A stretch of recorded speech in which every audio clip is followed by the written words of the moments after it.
Chairman model colony town ظفر احمد خان نے کہا ہے کہ کرسمس کے انتظامات کے حوالے سے وہ اپنے ٹاؤن میں مختلف اقدامات کر رہے ہیں، تاہم سیکیورٹی کے کچھ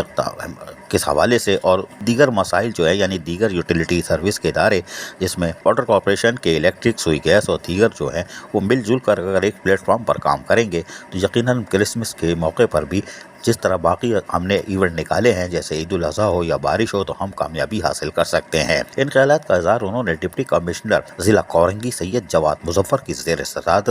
کرسمس انتظامات کے حوالے سے ہونے والے اجلاس میں شرکت کے دوران کہی۔ کرسمس کے موقع پہ کیے جانے والے اقدامات، بلدیاتی انتظامات، سیکیورٹی صورتحال پر تبادلہ خیال کیا گیا اور حکمت عملی طے کی گئی، جس میں مسیح برادری کے نمائندگان کے ساتھ ساتھ واٹر کارپوریشن کے الیکٹرک، سوئی گیس اور سیکیورٹی اداروں کے افسران، ایس ایس پی کورنگی حسن سردار نیازی اور ان کے علاوہ شاہ فیصل اور ماڈل کالونی ٹاؤن کے چیئرمین نے شرکت کی، جہاں پر مسیح برادری نے درپیش مسائل سے بھی آگاہ کیا، جس کی موقع پر نشاندہی کر کے اس کے حل کی یقین دہانی بھی کروائی گئی۔ اور یقینی طور پر چیئرمین ماڈل کالونی ٹاؤن ظفر احمد خان نے اپنے ماڈل کالونی ٹاؤن کا مقدمہ بھی لڑا، جب وہیں پر شاہ فیصل ٹاؤن کے گور خٹک نے بھی اپنی ٹاؤن کے حوالے سے شکایت کی، وہ جبکہ مسیح برادری کے لوگوں نے جن شکایت کا ازالہ کرنے کے لیے کہا ہے اس پہ قانون نافذ کرنے والے اداروں نے اور اس کے ساتھ ساتھ متعلقہ یوٹیلیٹی سروس فراہم کرنے والے اداروں نے تمام چیزوں کو نوٹ کر لیا ہے اور یقینی طور پر ڈپٹی کمشنر اس کی مانیٹرنگ بھی کریں گے تاکہ معاملہ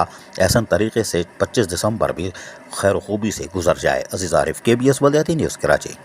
ایسی ہی خوبصورت ویڈیوز فیوچر میں حاصل کرنے کے لیے ریڈ بٹن پر کلک کر کے اور بیل آئیکن کو پریس کر کے ہم سب کے سبسکرائبر بننا مت بھولیے۔